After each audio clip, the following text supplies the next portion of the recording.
नमस्ते दोस्तों, स्वागत है आप सभी का हमारे YouTube चैनल में। मेरा नाम है जोशी ऋषि और मैं आपके लिए लेके आ रहा हूँ एक नई सी सीरीज जिसके अंदर मैं आपको सिखाऊंगा कि खुद की कुंडली खुद कैसे पढ़ सकते हैं। तो चलिए हम इस सफर के अंदर आगे बढ़ते हैं। सुख होगा, शांति होगी, समृद्धि लाएंगे वास्तु योगी। अब आप मेरे साथ इस सफर में जुड़ चुके हैं तो मैं आज आपको सिखाऊंगा कि सूर्य अगर फर्स्ट हाउस में है तो क्या होता है।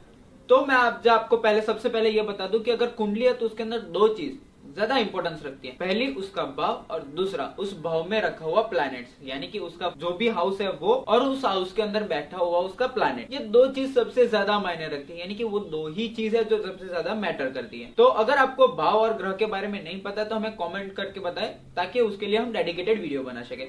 तो हम आगे बढ़ते हैं हमारी वीडियो में। तो अगर आप समझिए कि सूर्य यहाँ पे मैंने ड्रॉ किया हमारी एक नॉर्मल सी कुंडली जिसके अंदर मैं आपको दिखाऊंगा कि फर्स्ट हाउस किसे कहते हैं। तो आपको देखना है कुंडली में ये आपका होता है फर्स्ट हाउस। अब यहाँ पे कोई भी नंबर लिख सकते हैं, जैसे कि 3 है, 5 है, 7 है, ये कोई भी हो सकता है, लेकिन आपको टेंशन नहीं करनी है। यही आपका फर्स्ट हाउस गिना जाएगा। वो चाहे कुछ भी कर ले, कोई भी एस्ट्रोलॉजर आपसे क्यों ना कह दे कि कोई दूसरा हाउस है, लेकिन यही आपका फर्स्ट हाउस गिना जाएगा। तो अगर फर्स्ट हाउस में सूर्य है तो उसके क्या फायदे हैं, पहले हम उसके बारे में चर्चा करते हैं। तो सबसे पहला फायदा, जातक साहसी और आत्मविश्वासी होता है। तो यानी कि जातक साहसी, वो हिम्मत रखने वाला होता है, वो अपने हर एक काम को पूरी हिम्मत से करने वाला होता है। अगर वो उसके सामने कोई चीज आ जाती है तो उसके हिम्मत से उसके सामना करने वाला होता है। और आत्मविश्वासी यानी कि सेल्फ कॉन्फिडेंट पर्सन होता है ऐसा व्यक्ति। अब आपने देखा होगा कि बहुत सारे लोग ऐसे होते हैं जो लोग अपने आप पे ही कॉन्फिडेंस इतना रखते हैं कि वो उनको पता है कि उनके लिए ये पॉसिबल ही नहीं है, लेकिन वो अपने आप पे इतना कॉन्फिडेंस रखते हैं कि वो ऐसा ही बोलते हैं कि हो जाएगा, क्यों नहीं होगा। ऐसा सेल्फ कॉन्फिडेंस अगर किसी के अंदर है तो आपको समझना है कि वहां पे सूर्य है, फर्स्ट हाउस में सूर्य है, या तो फिर सूर्य किसी भी प्रकार से उसके ऊपर इम्पैक्ट दे रहा है। अब दूसरा फायदा यह है जो मैं आपको दिखाता हूँ कि समाज में प्रतिष्ठा और नेतृत्व करने की क्षमता। अब आपने देखा होगा कि बहुत सारे लोग ऐसे होते हैं जो अपने समाज के अंदर बहुत ज्यादा लीडरशिप करता है, या तो फिर वो आगे आते हैं, या तो फिर उनका जो भी निर्णय होता है वो सबसे ज्यादा मान्य होता है।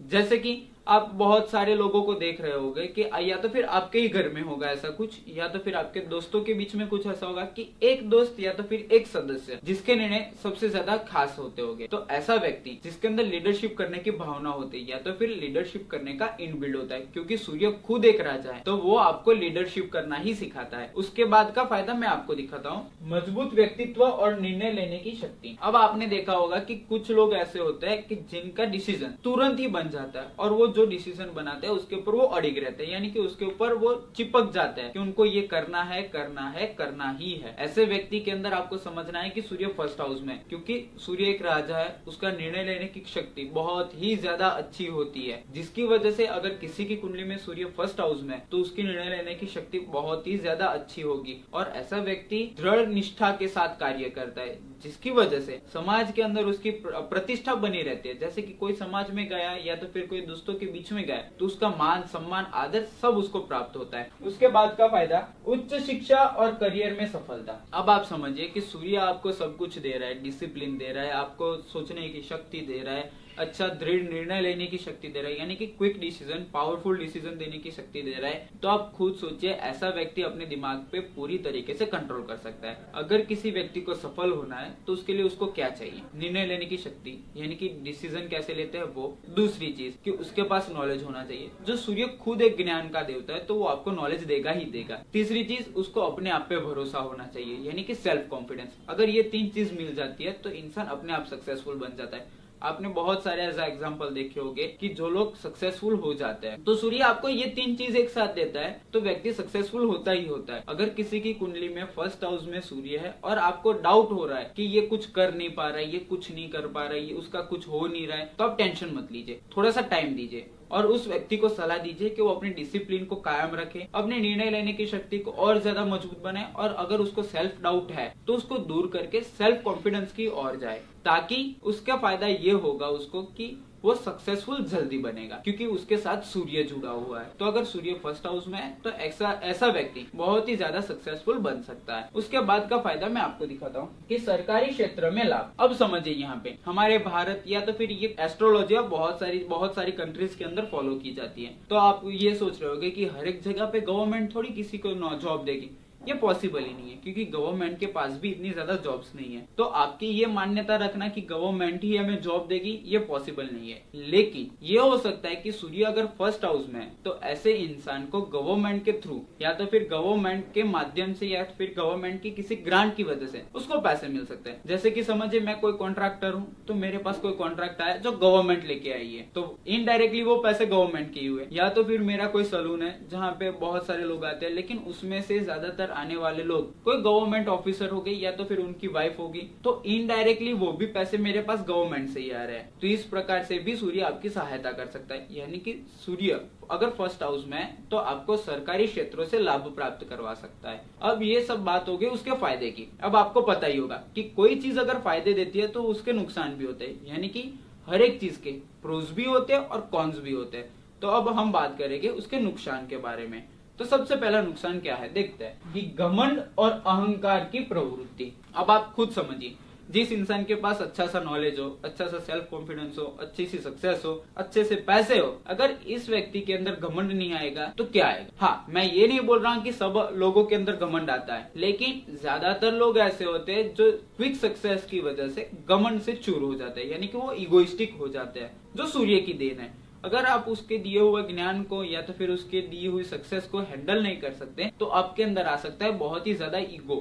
दूसरा उसका नुकसान है कि पिता पुत्र के साथ तनाव, जो यहाँ पे लिखा है पिता के साथ संबंधों में तनाव। यानी कि अगर आप पुत्र है तो आपके पिता के साथ जो आपके रिलेशंस है वो थोड़े से ऐसे खट्टे मीठे से होंगे कि कभी अनबन हो जाती है तो कभी प्यार बना रहता है, कभी अनबन होती है तो कभी प्यार होता है। तो ऐसे में आपको कोई चिंता करने की बात नहीं, ये भी सूर्य के ही देन है, क्योंकि वो अगर आपको अच्छी चीजें भी देता है तो वो आपको बुरी चीजें भी देता है। अब तीसरा पॉइंट उसका यह है कि अत्यधिक क्रोध के कारण नुकसान। अब सूर्य खुद एक चलता फिरता पावर हाउस है और आज के जमाने में हम उसकी ऊर्जा का ही उपयोग करके बिजली बनाते हैं। तो अब आप सोचिए, जो खुद एक पावर हाउस है वो अगर आपके फर्स्ट हाउस में ही है तो आपको वो क्रोध देगा। अगर क्रोध देगा, सक्सेस देता है तो वो क्रोध भी देगा, क्रोध देगा। उसे हैंडल करना हमारे हाथ में है। अगर हम उसको हैंडल नहीं कर सकते तो हमारे ज्यादातर लॉसेस ही होते हैं। जैसे कि आप समझ लीजिए कि मैं कोई अच्छा सा व्यक्ति हूँ या तो फिर मैं कोई कॉन्ट्रैक्टर हूँ, मुझे गुस्सा आ गया तो मैंने अपने कर्मचारी को एक चपेट मार दिया, तो फिर उनको कुछ उल्टा सीधा मैंने बोल दिया। उसकी वजह से क्या होगा कि वो मेरा कार्य नहीं करेगा, जिसकी वजह से मेरा ही नुकसान कहीं ना कहीं होने वाला है। ऐसा हर एक क्षेत्र में आप देख सकते हैं कि किसी दोस्त के साथ आपने गुस्से से बात कर ली या तो फिर उसके ऊपर आप छिड़ गए, उसकी वजह से क्या होगा, आपका ही नुकसान होगा। यानी हालांकि उसके बाद में आपको रिग्रेट होगा। इससे बेहतर यही है कि आप अपने गुस्से पर नियंत्रण रखें। उसके बाद स्वास्थ्य समस्याएं और विशेष रूप से सिर और आंखें। अब सूर्य आपके फर्स्ट हाउस में है तो ये ज्यादा कॉमन फैक्टर है कि आपको थोड़ी सी बॉडी में प्रॉब्लम होगी, क्योंकि हद से ज्यादा एनर्जी अगर आपके बॉडी के अंदर आती है तो उसको कोई ना कोई दिक्कत होती रहती है। और ज्यादातर आपने देखा होगा कि बहुत सारे लोग ये कंप्लेन करते रहते हैं कि मेरे सिर में बहुत दर्द हो रहा है, मेरी आंखों में बहुत दर्द हो रहा है, ये वो। अगर वो मेडिकल इमरजेंसी नहीं है और ये सब हो रहा है तो इसका मतलब है कि किसी ना किसी प्रकार से सूर्य उसके फर्स्ट हाउस के साथ जुड़ा हुआ है। उसके बाद हम एक और पॉइंट की बात करते हैं कि वैवाहिक जीवन में समस्याएं। वैवाहिक जीवन यानी कि मैरिज लाइफ। अगर मैरिज लाइफ के अंदर समस्या हो वो आम सी बात है, बहुत सारे लोग होते होंगे या तो फिर आप में से बहुत सारे लोग ऐसे होंगे जिनका कहना है कि हमने आमतौर पे लोगों को देखा ही है कि हस्बैंड वाइफ है वो लड़ाई झगड़े करते हैं। मैं मानता हूँ वो सही है, लेकिन वो एक हद से ज्यादा हो तो वहां पे समझना है कि सूर्य उसके फर्स्ट हाउस के अंदर है, क्योंकि सूर्य आपको क्रोध देता है। अब क्रोध जब आएगा, जब आपके पास ईगो आएगा, जब आपके पास घमंड आएगा, तो आप आपके सहकर्मी को ज्यादातर दबाने की कोशिश करोगे या तो फिर उसको नीचा दिखाने की कोशिश करोगे। उसकी वजह से क्या होगा कि आपसी मतभेद उत्पन्न हो गए, यानी कि बीच में कुछ अनबन या तो फिर बीच में एक दूरियां बन जाएगी, जिसकी वजह से आपके वैवाहिक जीवन में दिक्कतें होगी। अब ये सब मैंने बता दिया आपके उसको प्रोस एंड कॉन्स। अब आप लोग ये सोच रहे होंगे कि जब कॉन्स बताए यानी कि उसके नुकसान के बारे में मैंने जब बात कर ली है तो उसके कोई टोटके यानी कि जिसे हम रेमेडी कहते हैं उसकी कोई रेमेडी है? हाँ, बिल्कुल उसकी रेमेडी है। जैसे कि आप ये समझ सकते हैं कि हर रोज आप सुबह जल्दी उठे और आपको कुछ नहीं करना है, स्नान करके अच्छे से रेडी होके एक तांबे के लोटे के अंदर पानी लेके सूर्य नारायण को ऐसे करके अर्पित करना है, जिससे क्या होगा कि सूर्य नारायण की सीधी किरणें आपके साथ मिलेगी और उससे सूर्य देवता भी प्रसन्न होंगे। तो आपके अंदर आने वाला क्रोध, अहंकार, ईगो धीमे धीमे करके खत्म हो जाएगा, यानी कि वो आराम से वो सब चीज को आप टाल सकते हैं। उसके बाद बात है अगर पिता और पुत्र के बीच में कुछ दिक्कतें बन रही है तो आपको कुछ नहीं करना है। अगर आप पुत्र है, आप अपनी कॉलेज में जा रहे हैं, स्कूल में जा रहे हैं, या तो फिर आप अपने ऑफिस जा रहे हैं, या तो फिर अपने बिजनेस पे जा रहे हैं, सिंपल सी एक चीज है जो करने से सूर्य देवता बहुत ही ज्यादा प्रसन्न होते हैं, और वो चीज यह है कि आपको आपके पिता के पैर छू के निकलना है घर से। जब कभी भी आप घर से निकले, आपके पिता के पैर छू के निकले, उससे ये फायदा होगा कि सूर्य देव आपके ऊपर प्रसन्न होंगे और आपके ऊपर आने वाली हानियों को वो टाल देंगे। उसके बाद आप एक चीज ये कर सकते हैं कि सूर्य देवता का जो मंत्र है उसका भी चैंटिंग कर सकते हैं, यानी कि उसका मंत्र जाप भी कर सकते हैं, जिसकी वजह से सूर्य देवता आपके ऊपर प्रसन्न बने रहते हैं। इसके अलावा बहुत ही एक आम सी रेमेडी है जो आप लोग हर रोज फॉलो कर सकते हैं और इजीली सूर्य देवता आपको उसका परिणाम देंगे, क्योंकि सूर्य देवता एक राजा है, उन्हें नीति नियम में रहने वाले लोग ज्यादा पसंद है। तो आप ऐसा कर सकते हैं कि जब कभी भी घर से निकले या तो फिर जब घर में है तब कुछ कायदे कानून का पालन करें। जैसे कि घर के अंदर है तो घर के कुछ कायदे कानून होते होंगे आपके, उसको फॉलो करें। या तो फिर जब बाहर निकलते हैं तो गवर्नमेंट के कुछ कायदे कानून है, जैसे कि गाड़ी चला रहे तो सीट बेल्ट पहने, टू व्हीलर चला रहे हैं तो हेलमेट पहने। अगर आप विद्यार्थी है तो स्कूल के नियम हो गए, जैसे कि कॉपी नहीं करना है, किसी को बुली नहीं करना है। अगर आप ये सब फॉलो करेंगे तो सूर्य नारायण भी आपके ऊपर कृपा बनाए रखेंगे। तो थैंक्स फॉर वॉचिंग। अगर आपको नेक्स्ट पार्ट चाहिए तो प्लीज कमेंट डाउन करिए। धन्यवाद। वास्तु योगी।